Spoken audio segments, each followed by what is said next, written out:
हर हर महादेव। मित्रों, आज हम राहु से संबंधित जानकारी आपसे साझा करेंगे कि राहु कहाँ पर बैठे हों तो जातक को लाभ देंगे और कहाँ पर बैठे हों तो जातक को बुरा फल देंगे।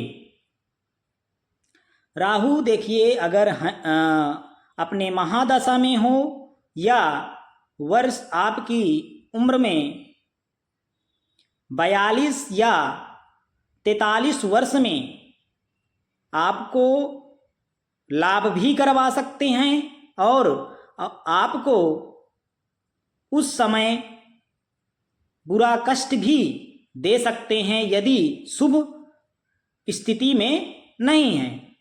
तो उस स्थिति में राहु की आपको शांति भी करवाना चाहिए।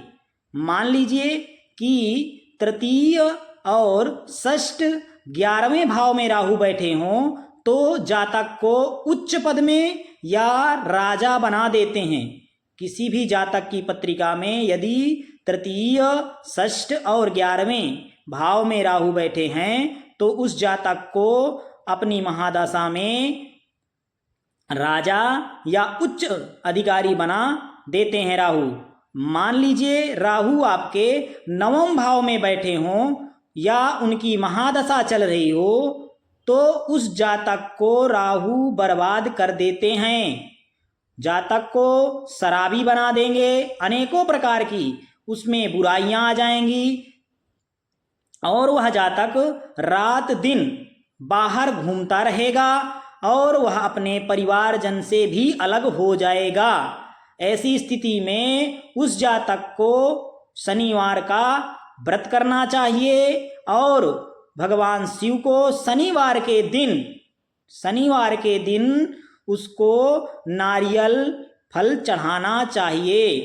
उस जातक को रसोई में ही बैठ कर के भोजन करना चाहिए। और आपको हम राहु के अनेकों प्रकार के उपाय बता रहे हैं। यदि राहु की अंतर्दशा या महादशा चल रही हो तो आप कर सकते हैं। राहु की अंतर्दशा महादशा में आप यह उपाय बिल्कुल करिएगा। देखिए, काले कपड़े या भूरे कपड़े का आप अत्यधिक इस्तेमाल करिएगा और आप ओम नमः शिवाय का जाप भी करिएगा। जब राहु की अंतर्दशा या महादशा चल रही हो तो इसमें आपको लाभ प्राप्त होगा। आप लाल साबुत मसूर की दाल भी किसी गरीब व्यक्ति को या मंदिर में जाकर के दान कर सकते हैं। जब राहु की अंतर्दशा हो या महादशा चल रही हो, आप राहु की दशा या अंतर्दशा में मिश्री, सौंफ लाल कपड़े में बांधकर अपने बिस्तर में रख सकते हैं जिधर आप सिर करते हो, जिससे आपको लाभ प्राप्त होगा। आपको राहु की महादशा में जल में गंगा जल डाल करके भी स्नान करना चाहिए, जिससे आपको लाभ प्राप्त होगा। और आप मछली को जौ का आटा की गोलियां बना करके आप मछली को खिला सकते हैं, जिससे आपको लाभ प्राप्त होगा राहु की अंतर्दशा में या महादशा में। आप काले कम्बल या भूरे कलर का कम्बल दान कर सकते हैं राहु की अंतर्दशा में या महादशा में, जिससे आपको लाभ प्राप्त होगा। आप राहु की अंतर्दशा या महादशा में अपने ससुराल और ननिहाल पक्ष में अच्छे संबंध रखिएगा, जिससे राहु आपको अच्छा फल दें। राहु को देखिए, अच्छा रखने के लिए आप अपने घर में साफ सफाई और यदि आपके घर में मंदिर है तो मंदिर की साफ सफाई रखिएगा, जिससे आपके राहु आपको अच्छा फल दें। और एक चीज आप ध्यान दीजिएगा, आप फटे पुराने कपड़े बिल्कुल मत पहनिएगा। जब राहु की महादशा और अंतर्दशा चल रही हो उस समय आपको फटे पुराने कपड़े बिल्कुल नहीं पहनना चाहिए। अब तो फटे कपड़े का रिवाज चल गया है, तब भी यदि आप ऐसे कपड़े पहनते हैं तो राहु महाराज की अंतर्दशा में या महादशा में आप ऐसे कार्य करते हैं, तब आपको स्वतः ऐसी स्थिति बन जाएगी कि आप वो फटे पुराने कपड़े ही पहनना पड़ेगा। इसलिए राहु की अंतर्दशा में या राहु की महादशा में बिल्कुल यह काम मत करिएगा। आप राहु की महादशा और अंतर्दशा में चंदन का इत्र आप लगा सकते हैं, जिससे आपको अच्छा परिणाम और आपका भाग्योदय भी हो सकता है।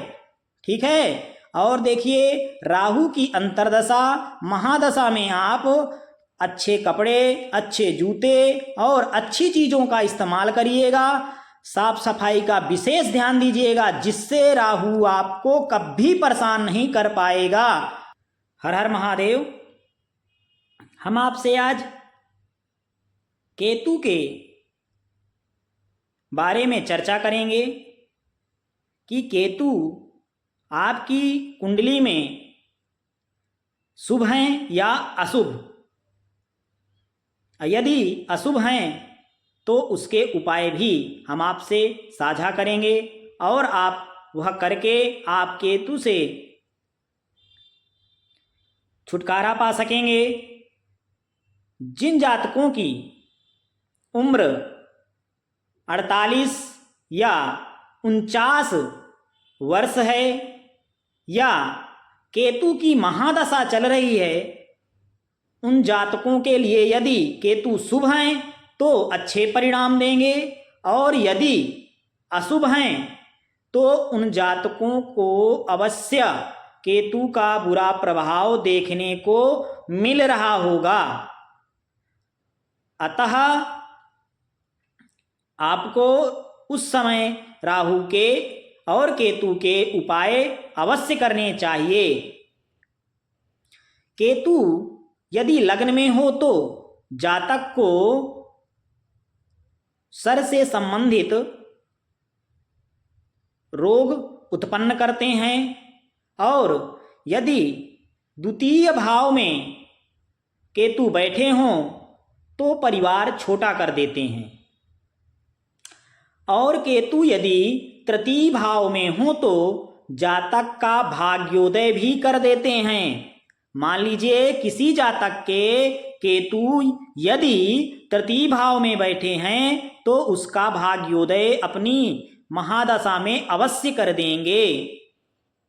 और यदि केतु आपके चतुर्थ भाव में बैठे हैं तो आपके पिता को परेशानी दे सकते हैं।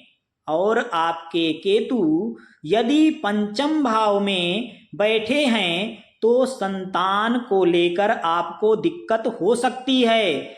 उसमें संतान आपके विलंब से हो सकती है या संतान ना भी हो सकती है, ऐसी स्थिति बना देता है केतु। यदि आपके केतु षष्ठम भाव में बैठे हैं तो आपको नसों से संबंधित रोग दे देते हैं। और आपके केतु यदि सातवें भाव में बैठे हैं तो मानसिक स्थिति आपके पत्नी की बिल्कुल सही नहीं होगी। और आपके केतु यदि अष्टम भाव में बैठे हैं तो जातक को बवासीर या भगंदर आदि रोग उत्पन्न करवा देते हैं।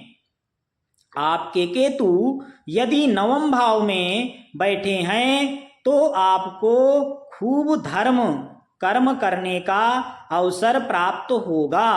और यदि केतु आपके दसम भाव में बैठे हैं तो आपको अच्छा लाभ और अपनी महादशा में आपकी उन्नति अवश्य करवा देंगे। और आपके केतु यदि एकादश भाव में बैठे हैं तो उस समय आपका भाग्योदय या आपके जीवन में अच्छी कोई उस समय आपके जीवन में कोई अच्छी वस्तु प्राप्त हो सकती है या कोई नया बिजनेस भी आप कर सकते हैं। आपके केतु यदि द्वादश भाव में बैठे हैं, द्वादश भाव में बैठे हैं तो आपका मोक्ष अवश्य करवाएंगे केतु। ठीक है, अब देखिए आपको केतु से संबंधित हम अनेकों प्रकार के उपाय भी बता रहे हैं जिनको करके आप केतु से निदान पा सकेंगे। ठीक है, केतु की देखिए, यदि आपके केतु, आपको हमने बताया कि यदि केतु 48 या 49 या अपनी महादशा में चल रहे हैं तो उस समय यदि अशुभ हैं तो आपको केतु का उपाय या केतु की शांति अवश्य करवा लेना चाहिए और आपको गणेश भगवान की आराधना करना चाहिए और आपको गंगणपतये नमः का जाप भी करना चाहिए और आपको केतु के लिए गणेश चतुर्थी का व्रत भी किया जा सकता है। आप केतु के उपाय में कुत्ते को रोटी भी खिला सकते हैं जिससे आपका केतु शुभ परिणाम देगा। आप नित्य केतु की दशा में, महादशा में आप केसर का चंदन अवश्य लगाएं जिससे आपका भाग्योदय और आपके साथ शुभ मतलब कार्य संभव हो सकते हैं। आप केतु की महादशा में कान में कुंडल पहन सकते हैं सोने के। आप स्त्री हों या पुरुष हों, उस समय सोने के कुंडल पहने जा सकते हैं। आप कबूतरों को अनाज, कच्चे अनाज का सेवन करवा सकते हैं। यदि केतु मान लीजिए किसी जातक की पत्रिका में 9 वर्ष के पहले उसकी दशा आ गई हो और उस जातक या जातिका को खट्टी मीठी वस्तुओं का खिलाना चाहिए या खट्टी मीठी वस्तुएं अत्यधिक मात्रा में उसको लेना चाहिए जिससे उसके केतु उसको शुभ परिणाम दे सकें। आपको केतु की महादशा में